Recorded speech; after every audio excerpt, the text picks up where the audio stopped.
Welcome to the Uncensored Self Podcast. I am your host, Ryan Gillen, and this is a space where women who value achievement, success, accomplishment, and wealth, but also crave happiness, love, joy, and deep fulfillment come to remember that we get to have both. Not by doing more, but by being more of who we truly are. In this show, we explore identity, energy, alignment, and embodiment because you didn't come here to follow someone else's rules. You came to right your own. Let's dive in. Hello and welcome back. We are continuing our Feminine Energy Archetype series, where today we are going to talk about the dreamer. And I love this conversation. I feel like my dreamer is somebody who I have reconnected with in the last few years. So I'm really excited about this. But we started with really understanding the energy archetypes and what was important. We talked about the doer a whole lot, right? But today we're going to really meet her complement, her other half, right? The yin to her yang, the dreamer. As a reminder, and I told you I'm going to say this in every episode, this is not about gender, especially when it comes to the dreamer and we get into our feminine energetics. Sometimes our feminist comes up a little bit, like should, shouldn't, gender roles. I want us to try to leave that out as much as we can in this conversation. We all have some programmings and beliefs and things like that. And trust me, mine still come up pretty regularly, but this is about energy. The parts of us that do, the parts of us that dream, right? The parts of us that integrate all of those different things. So if we can really try to be in an energy here, a feeling versus gender role, right, wrong, my responsibility. So if we can park that at the door, you're going to get more out of this conversation, especially this message maybe more for those of you that are my doers, because you maybe have a little bit of judgment of the dreamers. At least I did. I very much judged dreamers, right? I thought that women who were soft and wanted to be taken care of and wanted to be stay-at-home moms, quite frankly, I did not really understand that woman at all. And I had a lot of thoughts and feelings and judgments. And then again, as time went on, traditionally as it does, I became resentful of that woman because now I built this success and now I can't have that. So obviously this hits very close to home for me. But again, if we can try to leave that out of this conversation and feel into the words that I'm sharing with you, you're going to get a lot of value, right? Because the dreamer, she's not just soft. She's powerful. She's magnetic, right? And many of us have abandoned her in pursuit of admiration, right? Over love, that like I shared previously, right? Admiration over love, achievement over joy. So we've just abandoned the parts of us that are fun and playful and silly and girly and creative. Like how many times does somebody you're no fun, you're just a stick in the mud, right? Like that's when you haven't tapped into your dreamer in a while. But so who is the dreamer? So either you are, and again, I know that we're coming at this from two perspectives. I resonate with the doers, that's me, right? Like we are doers and we're like, who the fuck is this dreamer? And then there's those of you who are dreamers. And again, you want to get more in touch with your healthy dreamer, right? You want to get more in touch with the magic inside of you instead of just the softness inside of you, because that's where a lot of people pleasing and not having boundaries and things like that really comes into play. Because the dreamer she's your goddess energy, right? She is your muse. She is the divine feminine in motion. Like when you can close your eyes and think of what is femininity, like, and to me it comes up, it's sensual and it's soft, right? It just feels good. It just flows. It's quiet, but it's confidence, right? Like, a woman when she walks into a room and that she owns her shit, you can feel it and it just looks so effortless, right? And this part of you is the part that actually does manifest the magic.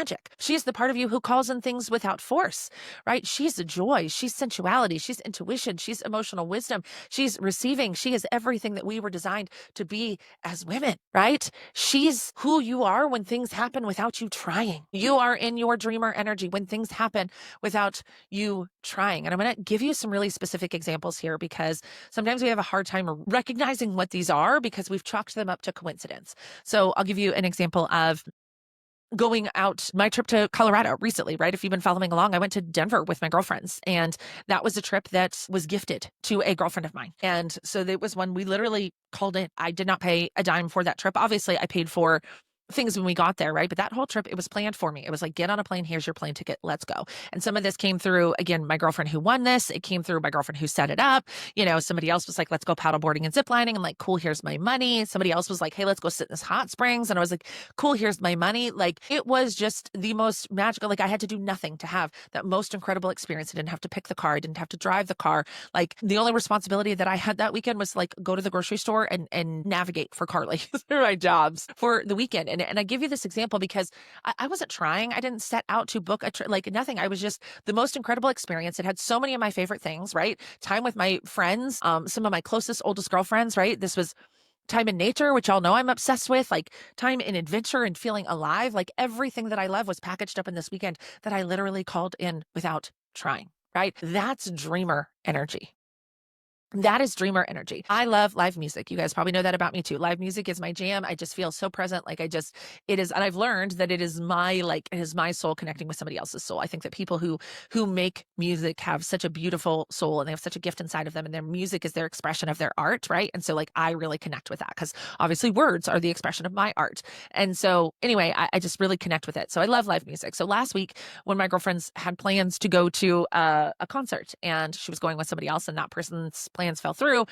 And she was like, hey, do you guys want these tickets? And Derek couldn't go. And I was like, why don't you and I go together? And we had just the most fun weekend. We went and saw, or most fun experience, went and saw Lee Brice. And it was fun and it was exciting. And Lee Brice sings like the kind of country love songs that just set my soul on fire. And they set my soul on fire even more because I realized, I actually shared this with you, like I was sitting there listening to him and I was like, I have that kind of love, like the kind of love that country music sings about where, he sang the song Crazy Girl by Eli Young, right? The Eli Young band. And I have that. And he sings the song Soul, which Derek sent me the song Soul when we very first started dating. And it's all about like, I like your soul. And so anyway, that was just really beautiful and fun. So this is the sort of stuff. And so you might be the type of person where shit like this happens to you all the time, but it happens to you so frequently that you don't realize why it's happening.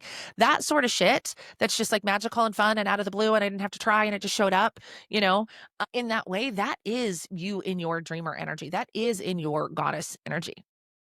So I think that's really important for us to know, right? Because the dreamer, she is born worthy, right? Like nothing has changed. The dreamer knows how valuable and incredible she is, right? But here's what's really, really important. If we don't make time for our dreamer, which is what our overdoers tend to do, you forget the woman that you are. Right? The one that just knows, the one with intuition, the one who was always enough, even without the applause, the one who expects and appreciates, people to respect her boundaries, the one who shows up for herself, right? Like, and I don't know about you, but I stopped making time for that woman. I absolutely, like, there was no time for softness. There was no time for play. There was no time for intuition. There was a business to run, right? And what I learned was I stopped making time for her. Then all I was chasing was the applause, right? So it was just this really interesting thing that I noticed. And of course, obviously, they always say hindsight's 20/20. I didn't know what I was going through, that this is what was happening. But also we have to talk about the shadow of the dreamer, right? And then for those of you that dreamer is your primary energy, you're going to feel this, but the shadow of the dreamer is the overgiving, right? The overfunctioning emotionally, having zero boundaries. You are the person when somebody's like, oh my God, I've had the worst day ever, and you're making space. And so this isn't in the overdoing, right? We talked about doing and overdoing. This is overgiving in the form of your emotion, of your support, right? Overfunctioning emotionally, holding everybody else's baggage, being the only one, like you're holding everybody up and you have no boundaries and it's slowly killing you inside, right? Another side of this is expecting people to just know what you need, the unspoken expectation energy. And I can tell you a very specific example for this that happened really recently. Derek travels quite a bit for work and I just get so excited when he comes home. Like when he comes home, I just I feel like a little kid. I can feel it in my body right now. And it's just like one of my favorite moments, and to just see him and just let him like feel his energy and let him hug me and let him touch me. And it just the best. So he was out of town and he came home and I was actually sitting outside on my screened-in porch. It was cold in my house. It was over air conditioned and I was just getting some fresh air. And in the time my ex-husband had called because we were something going on with Georgia at school. And Derek, I guess the dogs, he didn't realize that when I said I was taking the dogs to the vet that I had dropped the dogs off at the vet and the dogs weren't going to be there when he got home. And, so our hello that I was so looking forward to kind of, was like, it kind of fell flat. And it was kind of like, where's the dogs? And why are you on the phone? And I've got to be on this call in 2 minutes. And like just this quick kiss, which is so unlike what I was expecting in my head. Right. And of course I got a little bratty at first because, I'm still learning, but he got on his call and I went and got on a call and I was able to come upstairs and say, hey babe, my feelings were just kind of hurt. Like I was so excited for you to come home and I felt like you come home and we're like, you're on the phone and where are the dogs? And you weren't even excited to see me. And, of course that was not his intention at all, but I was able to say that out loud without being like, you did it wrong. Because that's the thing. Men don't like that. You can't tell them they do it wrong. I'm learning all about this in the study of energetics, but like, you can't just expect somebody to know. Like, I didn't tell him how excited I was. He didn't know that I had that giddy little girl feeling in my belly. Like, he had no idea how I was feeling and what I was expecting because I hadn't voiced my expectations. If I had voiced my expectations that I expect you to come into the house and I expect you to greet me and I expect you to do it this way, and he had agreed to those expectations, then we're having a different conversation. But how often do we have an expectation of how other people are going to perform? This one comes up a lot in the book, The Queen's Code. The Queen's Code is a really great book. It's one I recommend to all of my clients. But one of the things that I think the biggest lesson that I learned in this book, in particularly about the dreamer, or really just about women in general, is we tend to treat men like misbehaving women. We tend to treat men like misbehaving women. They don't do things the way that we want them to, and then we slap their hand. Why didn't you do it that way? Why did you do it that way? Right? Why did you do that? Right? So, but we didn't give you the unspoken expectation of, my expectation is that you are in charge of the trash, and my expectation is that you should take the trash out without me having to tell you. And I know I'm getting into gender roles here, but this is just some examples of where this comes up, where the unspoken expectation, right? Or maybe you gave a teammate or an employee, you gave them some time off, but your expectation was that they were still going to send their morning email, but you never told them to send their morning email. And now you're pissed off that the morning email wasn't sent, right? Like, are you telling people what their expectations are? So, when we're in our shadow of the dreamer, the unhealthy dreamer, if you will, we expect people to just know, right? And then there's also, and I go into this is for sure my shadow, is the bratty dreamer, right? Entitled, waiting to be saved, right? Needing validation, needing somebody else to do it. That totally is my bratty dreamer for sure. But what winds up happening is the softness becomes a mask instead of strength, right? When we're hiding behind our softness, we're pretending to not be capable. We're pretending like we don't know how. We're pretending like we don't know what to do. This is actually a really big one, and this is coming through really intuitively. When you pretend that you don't know the next step to take, the number of people who come to me and they're like, how, Ryan, tell me how to create my reality. Tell me how to create exactly what I want. It is like you're using your softness as a mask. It's like this helplessness. Like, I don't know how. How do you expect me to be this woman? How do you expect me to be this dreamer? I don't know how, right? You use it as a mask instead of a strength. My softness is like, of course I don't know how. I'm going to go figure it out. And because I am a dreamer, and because I am intuitive, and because I am literally, spirit is in human form, I'm literally that. Of course I'm going to figure it out, right? So that tends to be our shadow. And what winds up happening is that we smile and we give and we serve because, again, good little girls are seen and not heard. Women are helpful, right? Well, so much of women's value and the narrative and the programming is in our giving and in our service, right? But inside, we are on fire, right? Going back to when I talked about in the doer episode, right, where I talked about the contained flame, the wildfire versus the controlled burn, right? Like we are a controlled burn. We have the ability to be a controlled burn and use our power in that way. But then we quickly become a wildfire, but we don't want to be destructive. But inside we're self-destructing, right? The resentment builds. And then we need the doer to come in and clean up what the dreamer didn't set boundaries around, right? Then we go back into our overmasculine. Nobody else can do it. I guess I'll do it my fucking self, right? So this is such an important part of really understanding the balance here. And then something else that really comes in, and this is going to speak very specifically to mothering energy, right? Because there is a difference between the energy of a mother, the softness of a mother, right? The beauty of growing a human, right? The beauty of what our bodies are capable of, the beauty of what our love is capable of, our beauty of like our emotional capacity to be able to hold ourselves and another human being and hold them equally and love them both. Like, whew, you can feel that, right? Like that is so magnetic. However, mothering actually puts us into our masculine. It becomes our overgiving doer in disguise, right? Because so many women, we think we are in our feminine energy because we care. Right? We care so much. We want our clients to have great experiences, and we want our employees to be well taken care of, and we want our partners to know that we love them so much, and we want our kids to know, we want everybody to know, gosh, but our caring really shows up as micromanaging and fixing and controlling. Right? Mothering is masculine energy. It's doer energy. And especially when it's rooted in obligation and not joy, right? Especially when it's rooted in obligation and not joy. So you have to ask yourself, when you're with your kids, when you're with your partner, when you're with your clients, when you're with doing whatever it is, are you being the nurturing presence, right? That woman that we talked about, that the magic that is a woman, or are you being the nagging fixer? And be really honest with yourself, right? Because that awareness can change everything. And I know every single one of you on the tip of your tongue is like, but I'm so frustrated. I've been trying so hard. I know. This isn't about them. If they would just hear me, I literally was just coaching a client through this the other day, but I'm so frustrated. I feel like I've been doing and doing and doing, and I'm not getting it back. And here's what I want to tell you about that. If you are only doing because you expect something in return, you're not giving. I'm going to say that for you again. If you are only doing something because you expect something in return, you are not giving. You are exchanging at that point in time. There is giving from your heart, from your soul, because I love it, right? Like, and this is so different for me. Like with Derek, there are so many things that I have no problem giving right? Giving him, doing for him that I've never ever done before, as far as just things in our home that don't bother me, like he fucking leaves a string of water bottles behind him everywhere he goes. And every now and again, the bitch will show up and I'll be like, can you fucking put this in the recycling, please? But a lot of the times, like I just pick it up and I just smile because there's just so much he brings to the table in that balance that it doesn't become like, here's just another thing I have to do to take care of you. It's me taking care of you because he takes care of me. He takes care of me in so many ways, right? So really asking ourselves, are we being a nurturing presence where we're giving because we want to give, or are we giving because we expect something back? Because that's, again, where we're out of balance. And so the dreamer's wound here is actually disappointment. I want to talk about that a little bit, right? The fear of taking up too much space or wanting too much, right? Shame. We actually stopped dreaming to avoid being let down. I believe that to be true. We avoid dreaming to avoid being let down.